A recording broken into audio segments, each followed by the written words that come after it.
فرمایا کہ جب بدکار بدکاری کرتا ہے تو اس سے ایمان نکل جاتا ہے۔ اب شیطان کیا چاہتا ہے؟ ہمیں سو میں مبتلا کر دے، ہمیں بدکاری میں مبتلا کر دے، اور بدکاری کے جتنے راستے ہیں، فحشا کے جتنے راستے ہیں، شیطان نے ان کو آراستہ کر دیا ہے، رقص کو فن قرار دے دیا گیا ہے، اور آج عریانی پر مشتمل مخلوط اجتماعات کو فیسٹیول کا نام دے دیا گیا ہے، اور کیا کیا رنگ اور کیا کیا ڈھنگ دیے گئے ہیں۔ وہ راستے جو بدکاری پر منتج ہوتے ہیں وہ راستے کشادہ کر دیے گئے ہیں، اور اس سے بڑی بدبختی کیا ہوگی کہ جو بدکار لوگ بدکاری کو، برائی کو، فحشا کو پھیلاتے ہیں، حکومتوں کی طرف سے ان کو ایوارڈ دیے جاتے ہیں اور ان کو بلا کر کے اعزازات دیے جاتے ہیں، اتنے پیسے دیے جاتے ہیں کہ آپ سوچ سکتے ہیں کیا ان کے اندر خوبی ہے کہ وہ برائی کو پھیلاتے ہیں، وہ فحشا کو پھیلاتے ہیں۔ یہ معاشرے کا بدترین طبقہ ہے جن کی وجہ سے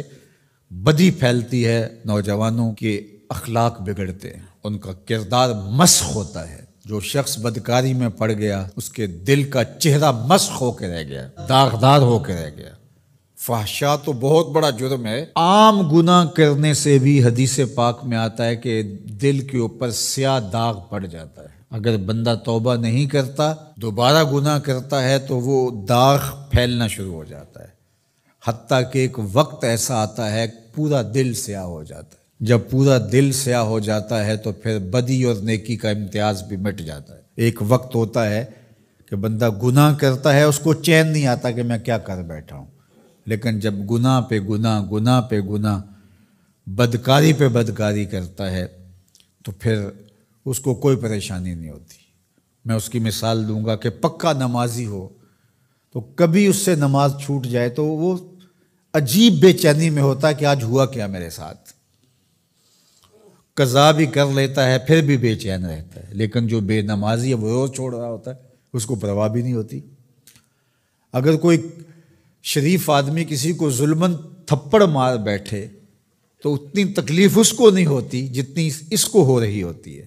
دعا کرو کہ یہ دل ہی رہے، دل مصفہ رہے، دل مزکہ رہے، دل ستھرا رہے، دل پاکیزہ رہے۔ جتنی کوشش ہم اپنے چہرے کو، اپنے بدن کو، اپنے ظاہر کو سنوارنے کی کرتے ہیں، اس سے کہیں بڑھ کر اپنے دل کو سنوارنے کی کریں۔ باہو علیہ رحمہ نے کہا تھا، دل کالے نالوں منہ کالا چنگا، جے کو یہ رمز پچھانے ہو۔ تو شیطان دل پہ ہی قبضہ جماتا ہے۔ شیطان جاسم علی قلب ابن آدم فاذا ذکر اللہ خنس واذا غفل وسوس، تو یہ غافل نہ ہو پائے، ہر وقت اللہ کے ذکر میں رہو۔ اس لیے ہمیں 5 بار مسجد میں بلایا جاتا ہے۔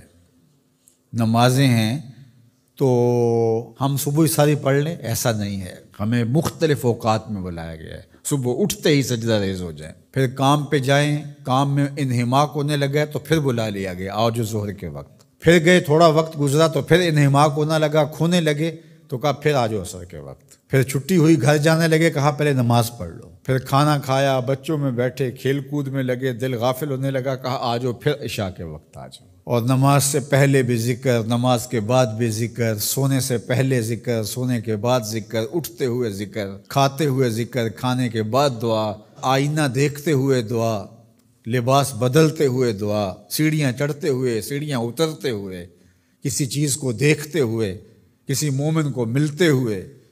ہماری زندگی کو دیکھیے مسلمانوں کی، ہم تو ہر وقت ذکر میں رہتے ہیں، ہر وقت اسی کا نام جپ رہے ہوتے ہیں، کبھی السلام علیکم، کبھی سبحان اللہ، کبھی ماشاء اللہ، کبھی الحمدللہ، کبھی لا الہ الا اللہ، کبھی لا حول ولا قوت الا باللہ، کبھی اللہ اکبر، کبھی نماز، کبھی سجدہ، کبھی رکوع، کبھی قیام۔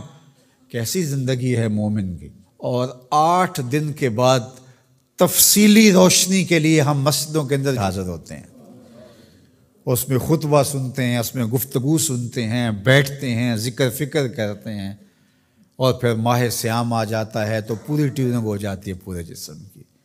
اور پھر کہا چلو ہر سال نہیں تو زندگی میں ایک بار حج پہ بھی چلے جاؤ، اور تم ایسے پلٹ کے آؤ گے جیسے ماں کے بطن سے ابھی پیدا ہوئے ہو، سارے گناہ مٹ جائیں گے، تم ستھرے ہو کے وہاں سے آؤ گے۔ تو مومن پاکیزہ دل ہوتا ہے، فحشا سے، سو سے، برائیوں سے۔ آج نہ ہماری نگاہیں پاک، نہ کان پاک، نہ خیال پاک، نہ سوچے پاک، سب کچھ آوارگی میں آ گئی۔ تو اس لیے ہمارا رب کیا چاہتا ہے کہ ہم نیک ہوں، صالح ہوں، پاکیزہ ہوں۔